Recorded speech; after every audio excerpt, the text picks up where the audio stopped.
কয়েকদিনের বৃষ্টিতে বেহাল তিয়রখালীর ব্যস্ততম রাস্তা, সমস্যায় যানবাহন চলাচল থেকে পথ চলতি সাধারণ মানুষ।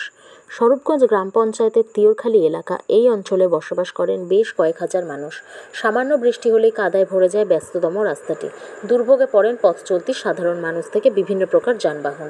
বিষয়টি স্থানীয় পঞ্চায়েত ও পঞ্চায়েত সমিতিকে জানানো হলেও কোনো রকম ব্যবস্থা নেয়নি বলে অভিযোগ গ্রামবাসীর। বেহাল রাস্তার বিষয়ে এক গ্রামবাসী সুমিতা খাতুন জানান, 6 বছর ধরে এই রাস্তাটি বেহাল।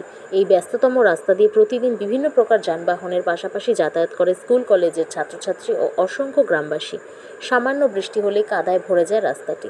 ছোটখাটো দুর্ঘটনার পাশাপাশি বহু মানুষ কাদায় পা পিছলে পড়ে যায় বলে জানান ওই গৃহবধূ। এ বিষয়ে নবদ্বীপ পঞ্চায়েত সমিতির সহকারী সভাপতি জানান, ওই রাস্তাটি ঢালাই রাস্তা। ওখানে বৃষ্টি হলেই নর্দমা উপচে জল কাদা রাস্তায় চলে আসে, ফলে মানুষের কিছুটা অসুবিধা হয়। ওই রাস্তায় নিকাশি ব্যবস্থার কাজ চলছে, সেখানে বড় ড্রেন তৈরি করছে পঞ্চায়েত সমিতি। খুব শীঘ্রই সমস্যা মিটে যাবে বলে জানান পঞ্চায়েত সমিতির সহকারী সভাপতি তাপস ঘোষ। অসুবিধা হয়, মানুষ তো চলাফেরা করতে পারে না, মানুষ পড়ে যায়, হাতে পায়ে কাদা লেগে যায়, কোনো মানুষ আসা যাওয়া করতে পারে না। এখান দিয়ে ছোট গাড়ি ঘোড়া আসা যাওয়া করতে পারে না। বাচ্চা কাচ্চা তো খুব স্কুল যাওয়ার পথে খুব অসুবিধা হয়, স্কুল যেতে পারে না। কদিন ধরে খারাপ দেখছেন? এরকম আমি এখানে 6 বছর এসেছি, 6 বছর ধরে এইরকমই দেখছি এই রাস্তাটা। তার আগে থেকেও এইরকম ধরেই এইভাবেই আছে রাস্তা। যখনই বৃষ্টি হয় তখনই ওই রকম হয়, বলা হয় কিন্তু কেউ আসে না। এই গ্রামের নাম? তিয়রখালী। আপনার নাম? সুমিতা খাতুন। কি সমস্যা? সমস্যা হচ্ছে এই যে রাস্তাটা, এই রাস্তাটা বর্ষার সময় মানুষের চলাচলের খুবই বিপজ্জনক ব্যাপার।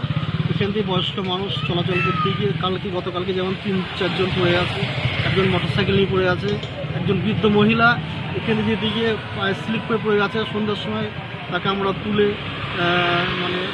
জল টল দিয়ে সেবা করে সুস্থ করে বাড়িতে পৌঁছে দিয়ে এসেছি। এটা আমি এখানকার লোকাল পঞ্চায়েত যে মেম্বার তাকেও গতকালকে আমরা জানিয়েছি এবং ফটো তুলে পাঠিয়েছি।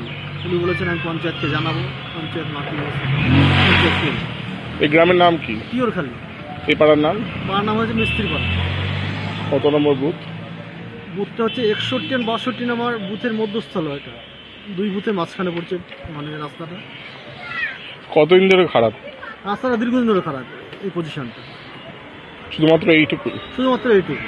মেন পজিশন হচ্ছে এখানে গ্রামের পাড়া ঢোকার যে মূল রাস্তার যে সামনে যেটা জায়গাটা, সেটা হচ্ছে স্কুল কলেজের যে বাচ্চারা যাচ্ছে তাদের যাতায়াতের খুব অসুবিধা হচ্ছে।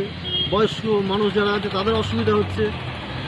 এবং যেসব মহিলারা এখান থেকে বিলে স্নান করতে, অনেক মহিলা আছে যারা এ পাড়া থেকে ওই পাড়ায় বিলে, তাদেরও যেতে অনেক অসুবিধা হচ্ছে।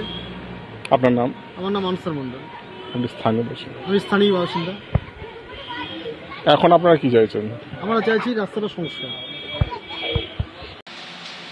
প্রথমত ওটা হচ্ছে পঞ্চায়েতের একটা গলি রাস্তা, তবু আমি যতদূর জানি ওখানে পঞ্চায়েতের যে রাস্তা, যে ড্রেনগুলো আছে পঞ্চায়েত সমিতি, তিয়রখালী যে জায়গাটার কথা বলছেন, দেখবেন ওখানে একটু লো আছে, ওখানে ঢালাই রাস্তা রয়েছে। ওই ড্রেনের জলগুলো উপচে পড়ে ওই কাদামাটি গিয়ে ওই ঢালাইয়ের ওপর জমে যাচ্ছে, বা ওখানে অল্প জল জমে যাচ্ছে, দিয়ে একটা প্যাচপ্যাচি ভাব হচ্ছে। এটা সমস্যা রয়েছে। এবার ড্রেনের জলটা নিকাশি ব্যবস্থার কাজ চলছে, দেখবেন আরও উত্তর দিকে গিয়ে দেখবেন বিশাল একটা ড্রেন হয়ে ওখানে আমাদের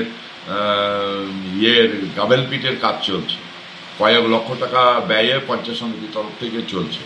এই কাজটা সম্পন্ন হয়ে গেলে, জলটা নেমে গেলে ওর ওপরে জলটা উঠবেও না, আর কাদা প্যাচপেচে থাকবে না। কারণ ওখানে তো মাটির রাস্তা না, ওটা সম্পূর্ণটাই ঢালাই রাস্তা। তা ঢালাই রাস্তার উপর জল জমিয়ে হয়তো সামান্য একটা কাদা জমছে, তবুও দেখা যায় জনগণের স্বার্থে মানুষের অসুবিধা যাতে না হয় সেটা চিন্তা ভাবনা করি কি করা যায়, দ্রুত দেখছি। এরপরেও হচ্ছে একটা কথা, যে এইসব সামান্য ছোটখাটো, ওখানে দেখবেন খুব বেশি হলে যে জায়গাটা হয়তো 5 মিটার হবে, এত ছোট কাজ, সে কাজগুলো তো পঞ্চায়েতের পরিষেবা দেওয়ার কথা। এবার আপনারা বলছেন, তবু আমরা দেখছি। এটা আমি অবগত আছি ব্যাপারটা নিয়ে।